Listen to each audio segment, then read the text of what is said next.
Dynamite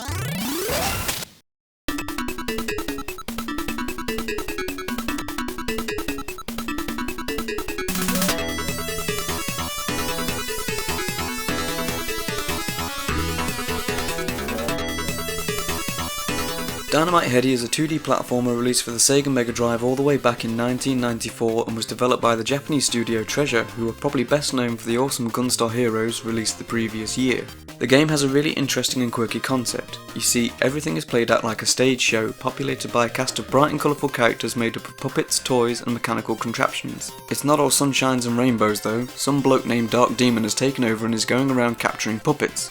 Our hero, Headdy, also gets captured, which doesn't sit too well with him, so he busts out and sets off to defeat Dark Demon and bring peace to the stage once and for all. If that wasn't enough, he's constantly pestered by a cat-like puppet named Trouble Bruin, who is jealous of Headdy's success. He wants to see our hero knocked down a peg so he can become the star of the show. He's a real dick, but I like him. He's majestic. The game is a real treat for the eyes. Treasure went all out in giving this game a unique and distinctive visual style, and it all looks great. Floating platforms are held up by harnesses, the backgrounds look like wallpaper, cogs and mechanisms whiz and whir away making everything move, and for some reason there are muscly men working their little tushies off. The character sprites look great too, each oozing with personality and charm and are animated beautifully. There are even some cool 3D effects, which is impressive for the Mega Drive.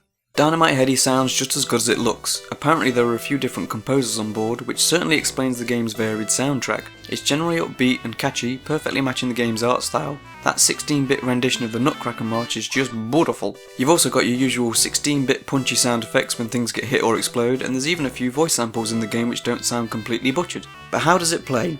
Well, it plays just as well as it looks and sounds. Dynamite Headdy is a 2D platformer with more of an emphasis on action, though there is some light puzzle solving sprinkled throughout. Controlling Headdy is pretty straightforward, using the D-pad to move and the C button to jump. While he's not a particularly fast character, nor is his jump overly impressive, what makes Headdy special is his weapon, his own fucking face. Mashing the B button launches Headdy's head, which can be fired in 8 directions, so it's pretty easy to attack enemies before they get too close. It's not just for attacking though, you can also use it to latch onto platforms, activate switches, destroy blocks and nab out of reach goodies. It's a versatile tool indeed, especially when equipped with the various power-ups you can find. You've got hammer heads, vacuum heads, pig heads, bomb heads, mini heads, sleepy heads and many more. Just stay away from the head trip.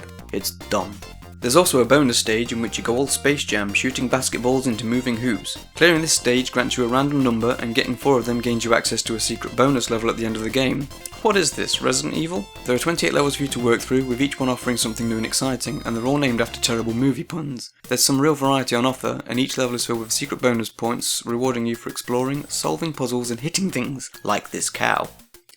Along with the levels, there's a whole bunch of bosses for you to tackle, each with their own method of being disposed of, and they're all pretty tough. You'll die a lot before you see the end credits. Which brings me to my one main gripe with the game, the difficulty. It all starts off simple enough, but quickly racks up in challenge and turns what could have been a delightful little adventure into a puppet-filled nightmare. Don't be fooled by the game's adorable aesthetic, it's as tough as old boots. To make matters worse, you only start with 3 lives and no continues. You can earn additional 1-ups by exploring the levels, but continues can only be earned from collecting many of the tokens that fly out after beating one of the keymasters, and that ain't easy. It's a game you'll really need to master, which will require a lot of skill, practice and patience. Even though it's a tough game, it's still fun and enjoyable. From its visual style, upbeat soundtrack and superb level and boss design, it really is a game worth checking out.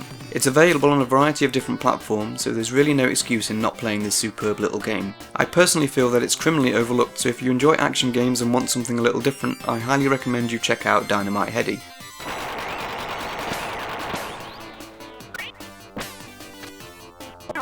Yes!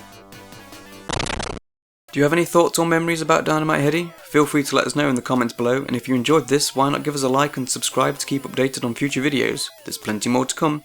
Anyway, I've been Dan of the Super Badnik Brothers, and thank you so much for watching. Stay awesome. Toodles!